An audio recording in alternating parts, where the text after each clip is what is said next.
নমস্কার বন্ধুরা, শ্রাবণী রান্নাঘরে আপনাদের সবাইকে স্বাগত। আজ আমি আপনাদের সাথে শেয়ার করছি কাঁকরোলের রেসিপি, তবে সম্পূর্ণ নিরামিষভাবে। আর অনেকেই আছেন একদমই কাঁকরোল খেতে পছন্দ করেন না, তাই একবার এইভাবে বানিয়ে দেখুন, আশা করি আপনাদের ভালো লাগবে। তাহলে আসুন দেখে নিন আজকে সম্পূর্ণ নিরামিষ পদ্ধতিতে কাঁকরোলের রেসিপি। আর স্কিপ না করে সম্পূর্ণ ভিডিওটি দেখার অনুরোধ রইল। প্রথমেই নিয়ে নিয়েছি বেশ কয়েকটা কাঁকরোল, আর কাঁকরোলগুলো কেটে নিচ্ছি।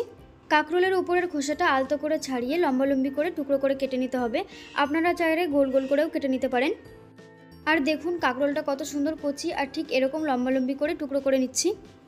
এবারে একই রকমভাবে সবকটা কাঁকরোল কেটে ফিরে আসছি।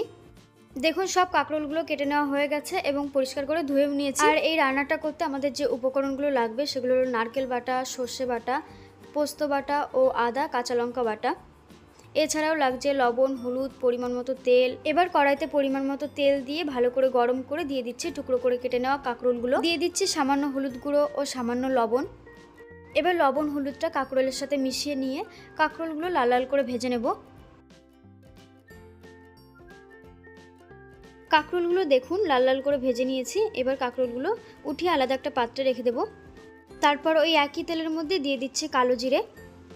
ফোড়নটা একটু নেড়েচেড়ে দিয়ে দিচ্ছি আদা ও কাঁচা লঙ্কা বাটা। আদা কাঁচা লঙ্কা বাটাটা কিছুক্ষণ নাড়াচাড়া করে দিয়ে দিচ্ছি পোস্ত বাটা।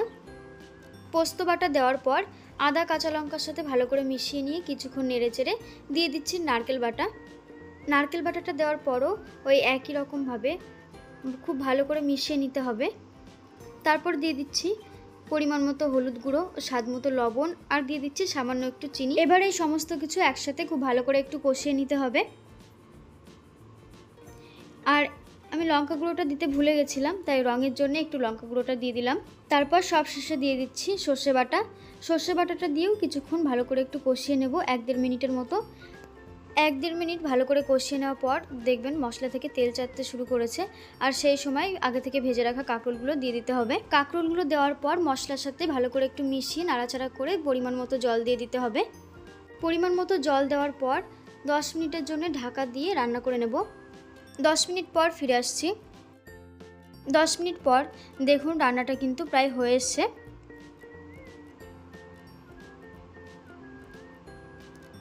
আর কাঁকরোলটাও দেখুন খুব ভালোভাবে সেদ্ধ হয়ে গেছে। ব্যাস, খুব সহজেই তৈরি হয়ে গেল আজকে সম্পূর্ণ নিরামিষভাবে কাঁকরোল রেসিপি। রেসিপিটি ভালো লাগলে একটা লাইক করবেন ও চ্যানেলটি সাবস্ক্রাইব করে দেবেন। আর রেসিপিটি যদি ভালো লেগে থাকে তাহলে আপনারাও বাড়িতে একবার এইভাবে ট্রাই করে দেখতে পারেন। আজকের মতো এই পর্যন্ত, আবারও হাজির হয়ে যাব নতুন কোনো রেসিপির সঙ্গে। ততক্ষণে সবাই খুব ভালো থাকবেন, সুস্থ থাকবেন।